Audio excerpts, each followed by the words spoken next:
the way, I'm not a banjo player. One of my sons is learning. This is something that if you value musical instruments, if you value music, there will come a day when we won't have expendable income.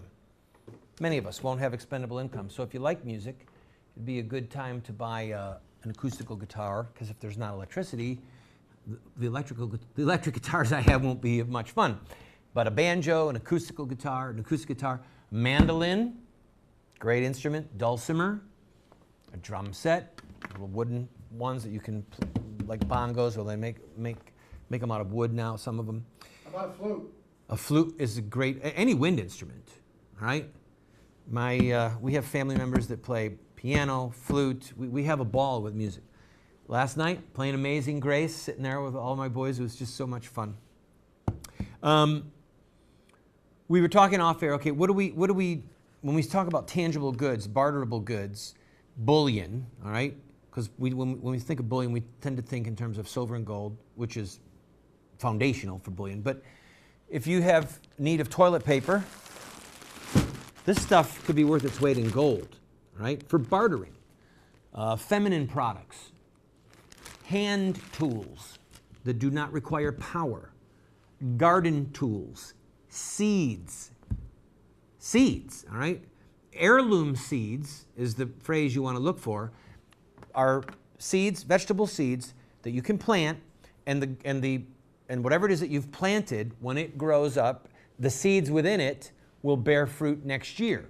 A lot of these hybrids that are out there right now, you need to understand that you could plant it, it'll grow, but what the seeds that it gives will not produce food the following year.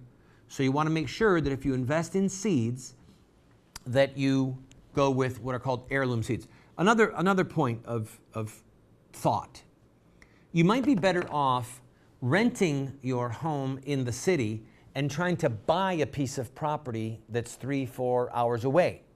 I mean, think about it. If you've got to get out of Dodge fast, G-O-O-D, good, get out of Dodge. If you've got to get out of Dodge, you want to have some place to go. And if Teotawaki happens, that's a fun phrase, the end of the world as we know it, right? If you had to leave the city because what happened in Detroit is happening on a very fast track, and there's violence, and there's danger, lack of security and stability, and you had to get out, you're much better off going to a place that you own in the country where you can hopefully survive as a family and walk away from a rental property than you are having a home that you own that you have to flee and leave behind. Just something to think about. There are a lot of areas in the country where land, 5 acres, 10 acres, is pretty inexpensive. And it's something to consider, having a place for you and your family that you can be safe if all hell breaks loose. All right, I've got to take a break in a minute. I want to finish up. We have one more segment left at the end of this? All right. I want to talk about bullets. Bullets, by bullets, I mean the bullets that you put in a gun. Boom, boom. If you have all this stuff, if you have food, tangible goods, any number of things that are of value, the ability to purify water, freeze-dried food, grains, etc. If you do not have the ability to defend yourself and your family, you become what I call an IFP. An IFP is an involuntary food pantry. Because people can and will come to take what you have.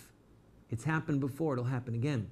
But if you have bullets and the guns to fire them, even warning shots, they will pass you by and they'll go somewhere else 9 times out of 10, all right? But there's other value to bullets and guns I'm going to talk about when we come back from this break. Oh, happy day.